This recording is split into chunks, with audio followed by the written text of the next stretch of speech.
ఇప్పుడు మనం గ్రహాలు ఉంటాయి కండి. గ్రహాలు ఏంటంటే మనం చేసే పనులను బట్టి కూడా మనకు గ్రహాలు మనకు అనుకూలిస్తాయి. ఫస్ట్ సన్ సూర్యుడు. సూర్యుడు ఏంటంటే మనం మార్నింగ్ ఎర్లీగా లెగవడం వల్ల కూడా మన జాతకంలో సూర్యుడు మనకు అనుకూలంగా మారుతాడు. ఇంకా సెకండ్ చంద్రుడు. ఆ చంద్ర భగవానుడు మనకి అనుకూలంగా ఉండాలంటే మనం ఫుడ్‌ను వేస్ట్ చేయకూడదు. వాటర్ నీటిని కూడా మనం ఎక్కువగా వేస్ట్ చేయకూడదండి. అప్పుడు చంద్ర భగవానుడు మనకి అనుకూలంగా ఉంటాడు. ఇంకా మంగళుడు, కుజ భగవానుడు. ఆ స్వామి మనకు అనుకూలంగా ఉండాలంటే మనం కోపం తెచ్చుకోకూడదు. Getting angry. అందరితో అన్నెసెసరీ ఫైటింగ్స్ అవి చేస్తాం కదా! వాటిని మనం తగ్గించుకుంటే కుజ భగవానుడి యొక్క జాతకంలో ఉన్నటువంటి కొన్ని సమస్యలు తొలగుతాయి. ఇంకా బుధ భగవానుడు నెక్స్ట్ బుధుడు.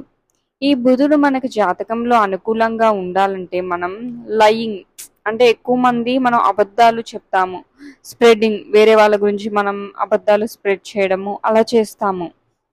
అలా అబద్ధాలు చెప్పడము, వేరే వాళ్ళ గురించి అబద్ధాలు ఆడడం, చెప్పడం చేయకూడదు 2. ఇంకా గురుడు. గురుగ్రహం మనకి అనుకూలంగా ఉంటే అంటే మనం పూజలతో పాటు మనం రెమెడీస్ చేసుకుంటూ మన లైఫ్‌లో కొన్ని మంచి అలవాట్లు ఇలాంటివి ఫాలో అవ్వండి. మనకి గ్రహాలు కూడా మనకి అనుకూలమైన ఫలితాలు ఇస్తాయి. చాలామంది అంటారు, "మేము పూజ చేస్తున్నాము. మాకు అనుకూలంగా ఫలితాలు రావట్లేదు" అంటారు. బట్ పూజ చేసి మనం ఇక్కడికొచ్చి అబద్ధాలు చెప్తే మనకు ఫలితం ఎలా వస్తది? అట్లా. మనం కొన్ని ఫాలో అవ్వాలి డైలీ యాక్టివిటీస్‌లో. ఏంటంటే బృహస్పతి గురువులను గౌరవించాలి. టీచర్లని, పెద్దల్ని ఇన్సల్టింగ్ మనము చేయకూడదు. అవమానించడం చేయకూడదు. ఇంకా శుక్రుడు. శుక్రగ్రహం ఏంటి ప్రేమకు, వివాహ జీవితం, సంతోషం, లగ్జరీ లైఫ్ వాటికి ప్రతీక.